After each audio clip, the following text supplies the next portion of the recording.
तर आज आपण बनवणार आहोत नाश्त्यासाठी एकदम मस्त असं उपीट। तर चला रेसिपी चालू करूयात।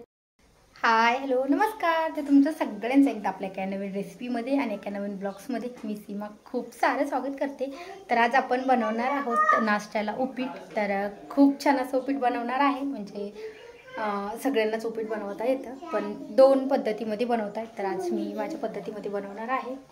तर शेवटपर्यंत व्हिडिओ नक्की बघा आणि तुम्ही माझ्या चॅनलवरती नवीन असाल तर चॅनलला सबस्क्राईब करा। त्या साईडला बेल आयकॉन आहे ते पण क्लिक करा, जेणेकरून मी जेव्हा पण एखादा नवीन व्हिडिओ अपलोड करेन त्याचे नोटिफिकेशन सगळ्यात आधी तुम्हाला भेटेल। आज आपण उपीट बनवणार आहोत। तर त्यासाठी मी छोट्या साईजचा रवा आहे ना, तर तो मी साधारण 1 वाटी रवा घेतलेला आहे आणि छान असा भाजून घेतलाय। बघू शकता ब्राऊन कलर झालाय मस्त। त्याच्यामध्ये रुद्राक्षने लगेच शेंगदाणे टाकले होते, तर मी परत काढले, तर थोडं शेंगदाण्याचं राहिले ह्याच्यामध्ये। तर बघू शकता एकदम छान रवा भाजलेला आहे। हे आपल्याला जेव्हा उपीट करायचे ना तेव्हा आपण तेल टाकूनच रवा भाजायचा आहे, तूप टाकायची नाही गरज आहे। तर मी तेल टाकून छान रवा भाजून घेतलाय। बघू शकता त्याच्यासाठी काढलेला आहे मी साहित्य। तर मी घेतलेला आहे एक मोठ्या साईजचा कांदा, तो पण मी खूप बारीक कट करून घेतलेला आहे। थोडीशी कोथिंबीर, ती पण धुवून स्वच्छ बारीक कट करून घेतलेली आहे। तर मिरच्या घेतलेल्या आहेत, छोट्या साईजच्या होत्या 3, पण ह्या थोड्याशा तिखट आहेत त्याच्यामुळं मी 3 घेतल्यात। तरी पण मला वाटतं की ही पण थोडी जास्त होईल, ह्याच्यातली पण थोडीशी काढावं लागेल। आणि त्यासाठी घेतलेले आहेत शेंगदाणे, ते पण मी भाजून ते घेतलेले आहे। तर चला आता आपण उपीट करूया। पातेल्यामध्ये अर्धा तांब्या पाणी, म्हणजे एक मोठा साईजचा ग्लास आहे, तो पाणी मी गरम करून घेतलेला आहे उपीटला, कारण की आपल्याला उपीटमध्ये गरम पाणीच टाकायचं आहे। त्या बघू शकता ज्या मी कढईमध्ये रवा भाजलेला आहे, तर तीच कढई त्यातला रवा काढून घेतलाय आणि त्याच्यामध्ये आता आपल्याला उपीट करायचं आहे। तर त्याच्यासाठी मी फोडणीसाठी घालते तेल। तर साधारण मी 1 पळी तेल घालते आणि आता आपल्याला तेल छान गरम झालं की ह्याला फोडणी घालायची आहे। तर त्याच्यासाठी मी घालणार आहे थोडीशी मोहरी आणि जिरे।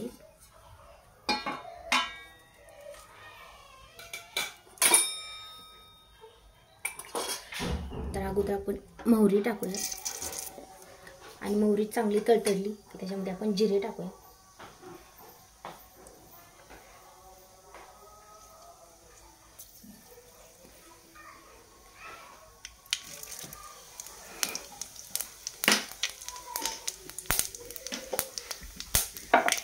तर जिरे पण छान तळतळले आहेत। आता आपण ह्याच्यामध्ये घालूया हिरवी मिरची, आणि हिरवी मिरची घातली की आपल्याला त्याच्यामध्ये घालायचं आहे थोडंसं मीठ, म्हणजे मिरचीचा तिखटपणा थोडासा कमी होतो। आणि मिरची जेव्हा पण आपण उपीट खाताना मिरची जेव्हा आपल्या दाताखाली येईल ना, तर तेव्हा जास्त तिखट नाही लागते। आता टाकून ह्याच्यामध्ये कांदा,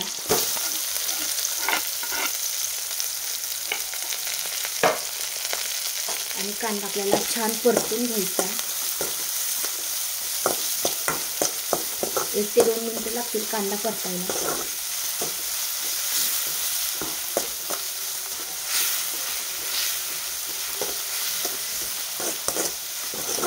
हवं तर मिरची आपण थोडीशी कमी पण करू शकतो, 2 मिरच्या पण टाकू शकतो। तर मी छोट्या साईजच्या होत्या म्हणून मी 3 मिरच्या घेतल्या, म्हणजे जसं तिखट आवडतं तसं आपण तिखट टाकू शकतो।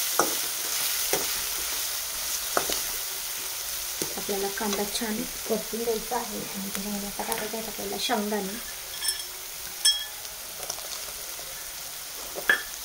कधी पण तेलामध्ये शेंगदाणे टाकले की जास्त छान लागतं, त्याच्यामुळे मी कधी पण फोडणीमध्ये शेंगदाणे वगैरे टाकत असते। मसाले भात करायचा असेल किंवा पोहे किंवा उपीट करायचं असेल, कधी पण मी फोडणीमध्ये शेंगदाणे वगैरे घालते, म्हणजे ते पण कांद्यासोबत छान परतले ना तेलामध्ये तर छान लागतात। बघू शकता आता आपला कांदा पण छान परतत आलेला आहे आणि आता आपल्याला ह्याच्यामध्ये टाकायची आहे कोथिंबीर।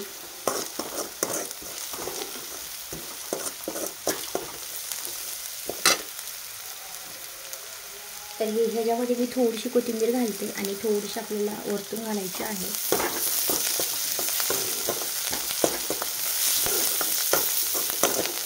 आपण ह्याच्यामध्ये कढीपत्ता पण घालू शकतो, कढीपत्त्याने छान होते, पण माझ्याकडे आज कढीपत्ता नाही त्याच्यामुळे मी कढीपत्ता नाही टाकला। मी जेव्हा कढीपत्ता असतो तेव्हा टाकत असते, कढीपत्त्याने अजून छान उपीट लागतं। तर बघू शकता आता आपला कांदा पण छान परतला आहे।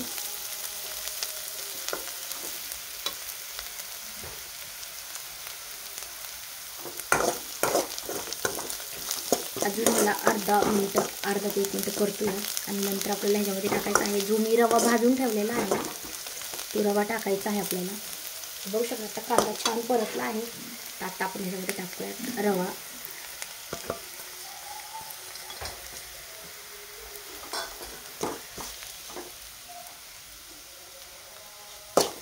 आणि रवा पण आपल्याला ह्या मसाल्यामध्ये छान परतून घ्यायचा आहे. तर मला मीठ थोडंसं कमी वाटत होतं, अगोदर मी टाकलं होतं ते. तर अजून आपण ह्याच्यामध्ये थोडंसं मीठ टाकूया आणि आता आपण हे छान मिक्स करून घेऊया.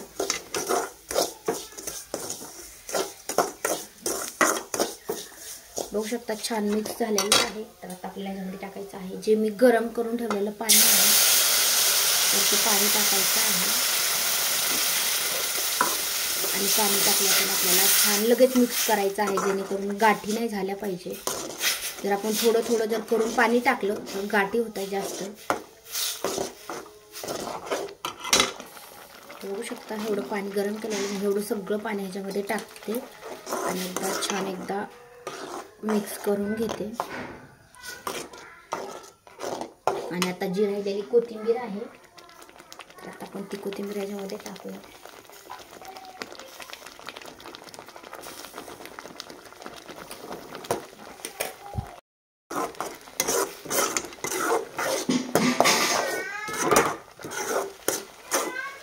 आणि आता आपल्याला हे 1 ते 2 मिनिटं छान परतून घ्यायचं आहे, म्हणजे बुडाला चिटकणार नाही त्याच्यामुळे.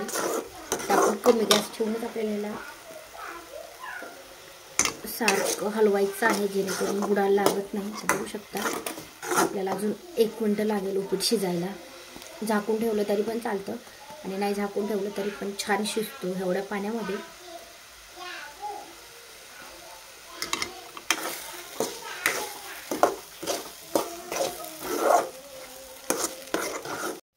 तर बघू शकता आता आपल्या उपीटमधलं पाणी पण सगळं आटलंय आणि एकदम मस्त उपीट शिजलेलं आहे. जास्त म्हणजे गाठी वगैरे पण नाही झाल्या आणि एकदम असं सुटसुटीत उपीट झालेलं आहे. तर तुम्हाला ही उपीट रेसिपी कशी वाटली मला कमेंट करून नक्की सांगा. व्हिडिओ आवडल्यास लाईक करा आणि चॅनलवरती नवीन असेल तर चॅनलला नक्की सबस्क्राईब करा. तर चला आता आपण उपीट आपलं शिजलेलं आहे. तर आता आपण गॅस बंद करूयात आणि नंतर नाश्त्यासाठी ताटामध्ये काढून घेऊयात. तर पाणी बरोबर पडलं ना तर उपीट छान होतं आणि थोडंसं जास्त जर पाणी पडलं तर थोडंसं म्हणजे कोणाकोणाला जास्त सुकं उपीट आवडतं, कोणाकोणाला जास्त म्हणजे पातळ आवडतं. तर मला तर असं सुक्कंच आवडतं, त्यासाठी मी जास्त करून असं सुक्कंच उपीट करत आहे. तर चला आता आपलं उपीट झालेलं आहे आणि चॅनलवरती नवीन असेल तर चॅनलला नक्की सबस्क्राईब करा. चला मग आता आपण एका प्लेटमध्ये नाश्त्यासाठी उपीट काढून घेऊयात आणि बघू शकता इतकं मस्त उपीट झालेलं आहे, एकदम सुटसुटीत झाले. आता खूप सोप्या पद्धतीमध्ये असं उपीट बनवलेलं आहे आणि तुम्हाला ही रेसिपी कशी वाटली मला कमेंट करून नक्की सांगा. व्हिडिओ आवडल्यास लाईक करा आणि चॅनलवरती नवीन असेल तर चॅनलला नक्की सबस्क्राईब करा. त्या साईडला बेल आयकॉन आहे ते पण क्लिक करा, जेणेकरून माझ्या प्रत्येक नवीन व्हिडिओचे नोटिफिकेशन सगळ्यात आधी तुम्हाला भेटेल. तर आता भेटत नेक्स्ट रेसिपीमध्ये, नेक्स्ट व्हिडिओमध्ये.